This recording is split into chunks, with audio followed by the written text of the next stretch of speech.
حاضر ہو سلام عرض کرو۔ عرض کی السلام علیکم یا رسول اللہ۔ آواز آئی قبر رسول سے وعلیکم السلام یا قطب المشارق یا سلطان البر والبحر۔ بعد میں یہ الفاظ کی رقم کیے ہیں یا سلطان الہند، اے ہند کے سلطان تم پر بھی ہمارا سلام ہو۔ تو یہ ساری باتیں اس بات کی بین دلیل ہے کہ اللہ والے اپنی قبروں میں زندہ ہوتے ہیں اور رزق بھی دیے جاتے ہیں۔ تو انبیاء کی موت ہماری موت کے اندر زمین و آسمان کا فرق ہے، ان کو اپنے اوپر قیاس نہ کیا کرو۔ فرمایا ان کی موت بھی حیات بن جاتی ہے۔ فرمایا کہ اس طرح اللہ کے نبی فرماتے ہیں علماء کی موت ہے، فرمایا علماء کی موت دین کے اندر کمزوری لاتی ہے۔ نبی پاک علیہ السلام ارشاد فرماتے ہیں جب قیامت قریب ہو جائے گی، قرب قیامت کی نشانیاں ظاہر ہو جائے گی، حضور فرماتے ہیں علم اٹھنا شروع ہو جائے گا، دین اٹھنا شروع ہو جائے گا۔ یا رسول اللہ کیا دین دنیا میں نہیں رہے گا؟ فرمایا ہاں دنیا میں دین تو رہے گا لیکن علماء کو اٹھایا جائے گا، علماء اٹھتے چلے جائیں گے۔ یہ کرونا وائرس جو چلا اس سال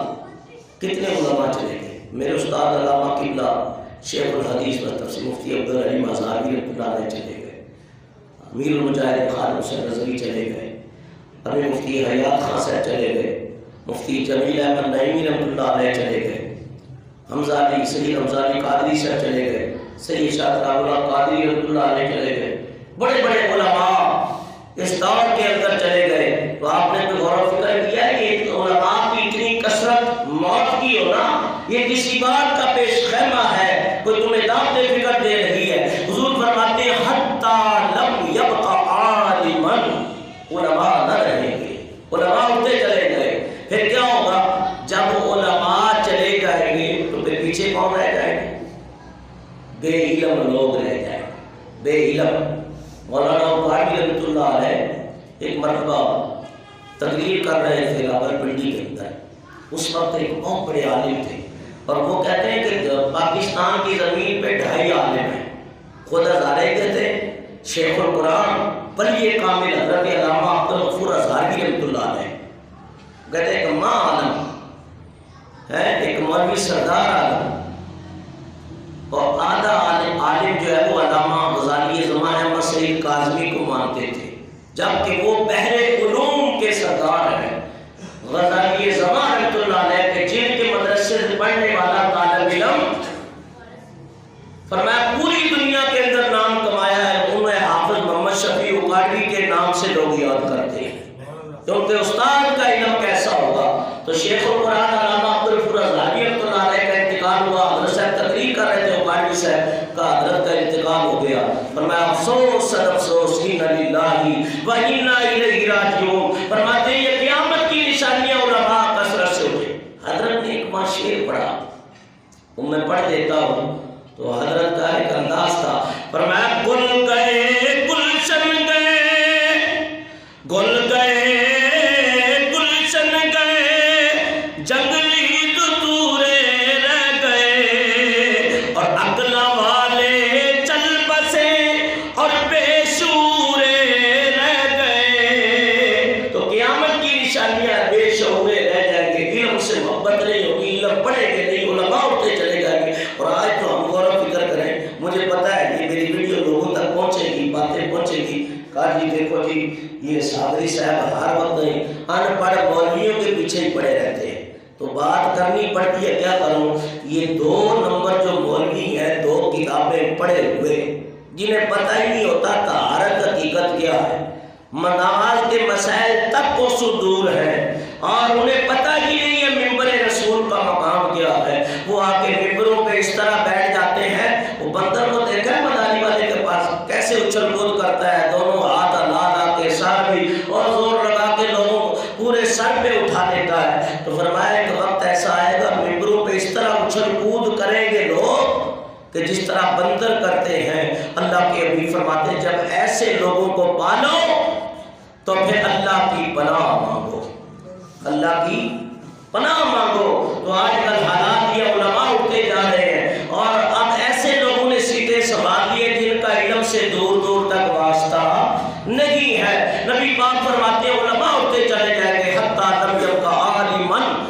قائم نہ رہیں گے اب امامت کون کرے گا پھر؟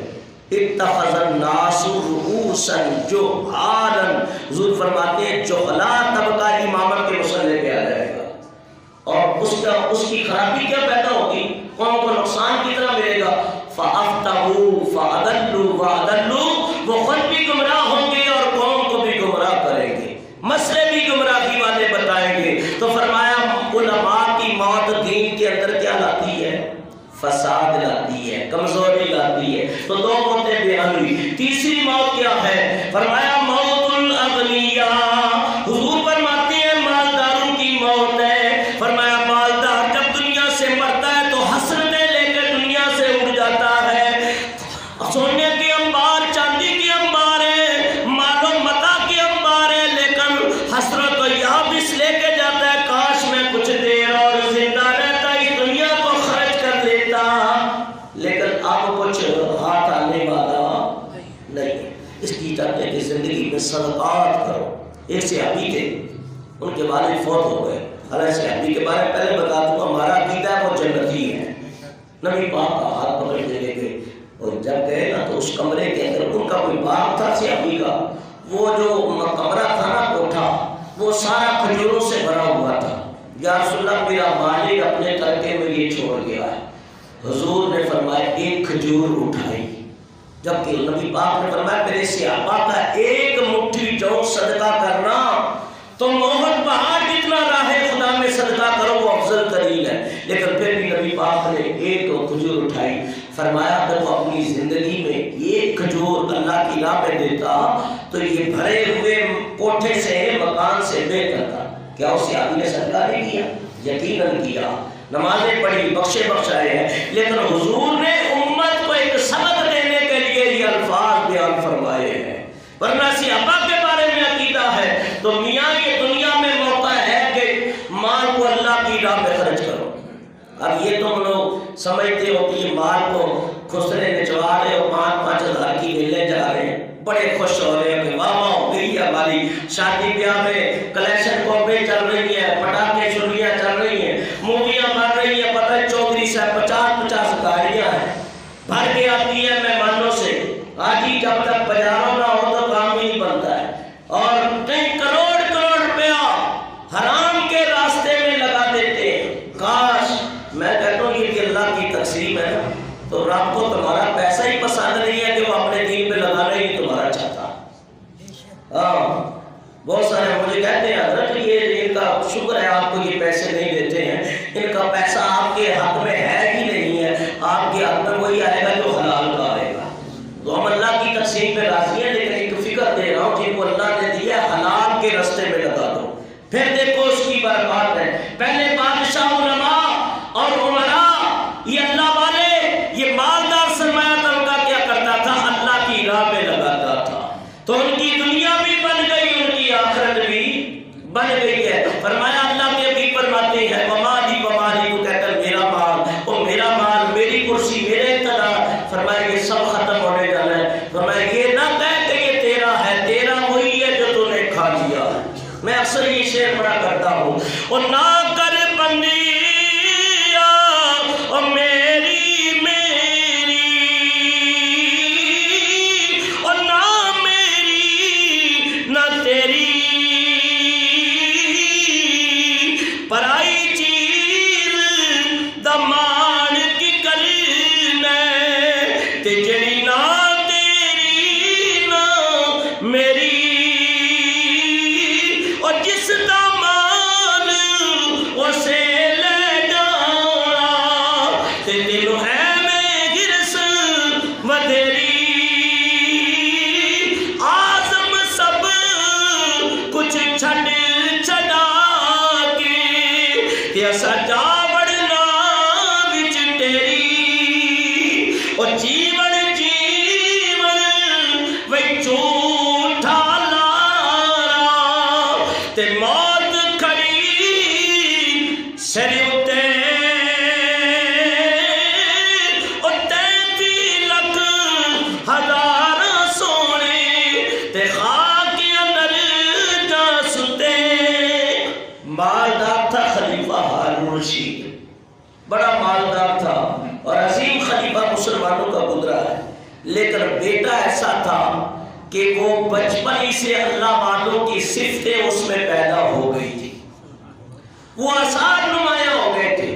آخر شہزادے کو ایک دن اللہ کی محبت نے اور معرفت کے رنگ نے مجبور کر دیا۔ کیا کیا؟ شاہی محل چھوڑ کے، نا عالم فقری کی ایک کتاب ہے توبہ کے اوپر نے لکھی ہے، اس کے اندر یہ واقعہ مرقوم ہے، اور بھی علماء نے لکھا ہے۔ تو آخر جب اس کو اللہ کی محبت اور عشق نے آ لیا تو وہ راہ خدا کے اندر محل کو چھوڑ کے، نرم بستروں کو چھوڑ کے، اعلیٰ قسم کے مرغن غذاؤں کو چھوڑ کے، میوہ جات کو چھوڑ کے، فرمایا کہ وہ درویشانہ زندگی کے میدان کے اندر قدم رکھا اور چلا گیا، یہاں تک کہ وہ مستریوں کا کام کرنے لگا، لیکن ہفتے میں ایک دن کام کرتا تھا۔ کتنا؟ ایک دن، اور 6 دن وہ اللہ تعالیٰ کی عبادت کرتا تھا۔ اور ہمارے یہاں مزدور مزدوری کرتے ہیں، یہ ٹھیکیدار اور جتنا اس کے ساتھ ہے، نہ ان کو نماز کی فکر ہے، نہ ان کو ظلمت کہیں سے مال آ جائے بس اپنی جیبیں بھرنی ہے۔ تو میں نے سارے علاقے کو لوٹ کے پھر بھی تمہارا پیٹ نہیں بھرتا، کہا حضرت کیسے اخراجات اتنی مہنگائی ہو گئی؟ میں نے سچ کہتے حضور فرماتے ہیں 2 برتن کبھی بھرنے والے ہیں ہی نہیں۔ صحابہ نے کی یا رسول اللہ کون سے بھرنا؟ عالم علم سے نہیں بھرتا، دنیا دار دنیا سے کبھی نہیں بھرتا، اس کا پیٹ کبھی نہیں بھرے گا۔ فرمایا وہ ایک دن مزدوری کرتا، 6 دن اللہ تعالیٰ کی عبادت کرتا، کہ ایک مالک کو ضرورت پڑی مکان بنانے کی، اس کے پاس آیا، کہا حضرت مزدوری کرو گے؟ کہا جی کروں گا۔ کہا 3-4 آدمی کا کام ہے، کہا میں اکیلا کر دوں گا لیکن کروں گا ایک دن۔ وہ لے گیا اس کو، جا کے اس کو کام پہ لگا دیا، مالک چلا گیا۔ اس نے گارا بنایا دیوار کے اوپر لیپ کرنے کے لیے، اور ادھر اس کی زبان پہ اللہ کے قرآن کی تلاوت جاری تھی۔ سبحان اللہ۔ اس لیے خواجہ غلام فرید فرماتے ہیں ہاتھ کار والے دل یار والے، ہاتھ کار والے دل۔ تو دیکھنا اس اللہ کے بندے کو جوانی کے عالم میں راہ خدا پہ نکلا، باکرامت ہو گیا، یہاں تک کہ گارا خود اٹھ اٹھ کے دیواروں سے لگ رہا ہے۔ مالک شام کو آیا، وہ اکیلے آدمی نے 4 آدمیوں کا 5 آدمیوں کا کام کر دیا۔ کہا تو جن ہے یا فرشتہ ہے یا انسان ہے کیا؟ کہا چھوڑ یہ باتیں نہ بنا، تجھے تیرے کام کی سے سروکار ہے، تیرا کام میں نے کر دیا، میری مزدوری دے۔ اس نے نہ اس کی مزدوری سے کچھ زیادہ ہی دے دیا، تو اس نے جو زیادہ تھے وہ واپس کر دی، کہا یہ میرا مال نہیں، مجھے اپنا ہی چاہیے۔ اب ہمارے یہاں مزدور بیچارے لگے رہتے ہیں، حضور فرماتے ہیں کہ مزدور کو مزدوری اس کے پسینہ خشک ہونے سے پہلے دو۔ یا تو مزدوروں کا پیسہ مالک کھا جاتے ہیں، یا ٹھیکیدار پیسہ لے کے بھاگ جاتے ہیں، روتے رہتے ہیں، لاکھوں کا کپڑا ہو جاتا ہے۔ جبکہ حضور علیہ السلام نے فرمایا کہ القاسم و حبیب اللہ، محنت کرنے والا اللہ کا دوست ہے۔ میرے بزرگوں دوستوں، اس طرح وہ نوجوان محنت بھی کرتا رہا، اللہ کی عبادت کرتا رہا، آخری وقت آ گیا، اس نے اس شخص کو بلایا جس سے راز و نیاز کی باتیں تھی، سلام دعا تھی، کہا کہ جب میں فوت ہو جاؤں میرا جنازہ پڑھ کے مجھے دفنا دینا، میری انگوٹھی لے جانا خلیفہ ہارون رشید کے پاس، اور اسے جا کے کہنا بادشاہ یہ ایک دن دنیا سے چلا جائے گا، مر جائے گا، یہ دنیا تیرے پاس، یہ تخت تیرے سے پہلے تیرے ابا کے پاس تھا، پھر اس کے ابا کے پاس تھا، یہ نسل در نسل چلتا رہا، نہ تخت رہیں گے نہ تخت والے رہیں گے، اور ایک دن جانا ہے۔ بادشاہ اس غفلت سے بیدار ہو گیا، باپ بیٹے کو وصیت بھیج رہا ہے۔ خلیفہ ہارون رشید کو جب پتہ چلا، انگوٹھی دیکھی، دھاڑے مار مار کے رویا، گر کے بے ہوش ہو گیا، پانی کا چھڑکاؤ کیا، کہا یارا مجھے اس کی قبر پہ لے جا، واقعہ وہ میرا بیٹا تو تھا لیکن باپ سے اس کا رتبہ بڑھ چکا ہے، وہ دنیا میں رہتے ہوئے اس نے دنیا کو اختیار نہیں کیا۔ تو بادشاہ دنیا سے جب جاتی ہیں ان کی موت حسرت بن کے رہ جاتی ہے کہ کاش یہ استعمال کر لیتے، لیکن حضور فرماتے ہیں کہ بادشاہوں کی موت، عمراء کی موت حسرت و یابس ہوتی ہے۔ اور پھر چوتھی موت حضور نے فرمایا وَمَوْتُ الْفُقَرَاء، نبی پاک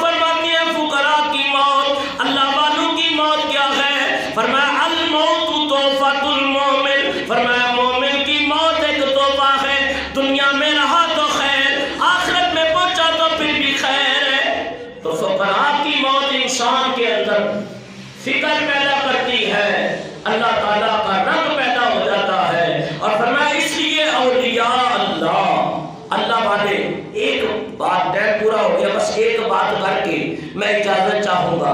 فرمایا کہ امام جلال الدین سیوطی اپنی کتاب الشرح الصدور، یہ 2 جلدیں لے لو، اس کو پڑھا کرو۔ اس کے اندر لکھتے ہیں حضرت علامہ سیوطی رحمۃ اللہ علیہ، صفحہ نمبر 85 ہے، ایک اللہ والا فوت ہو گیا، فرمایا یہاں تک کہ فوت شدہ آدمی کی قبر کھودی گئی، قبر کھود کے اس کو اس کے اندر لٹا دیا گیا، اور کچھ اینٹیں جما رہا تھا، کچھ اینٹیں جما رہا تھا۔ بغلی قبریں بنتی ہیں نا گاؤں دیہاتوں میں، یہاں تو سیدھی سیدھی بنتی ہے، تو بغلی قبریں میں دیکھی ہیں کتے ہوئے، تو وہ کھودتے ہیں نا، تو وہ اینٹیں رکھی جاتی، کہا اینٹیں جوڑ رہے تھے تو ساتھ ہی اور قبر تھی، یہاں تک کہ اس قبر کی اینٹیں زہر ہوئی اور کچھ اینٹیں گر گئی، اور جیسے گری تو وہ کہتے ہیں جلال الدین سیوطی جی سالے نے مجھے یہ بات سنائی ہے، میں نے دیکھا کہ ایک سفید ریش بزرگ قبر میں بیٹھے قرآن کی تلاوت کر رہے ہیں،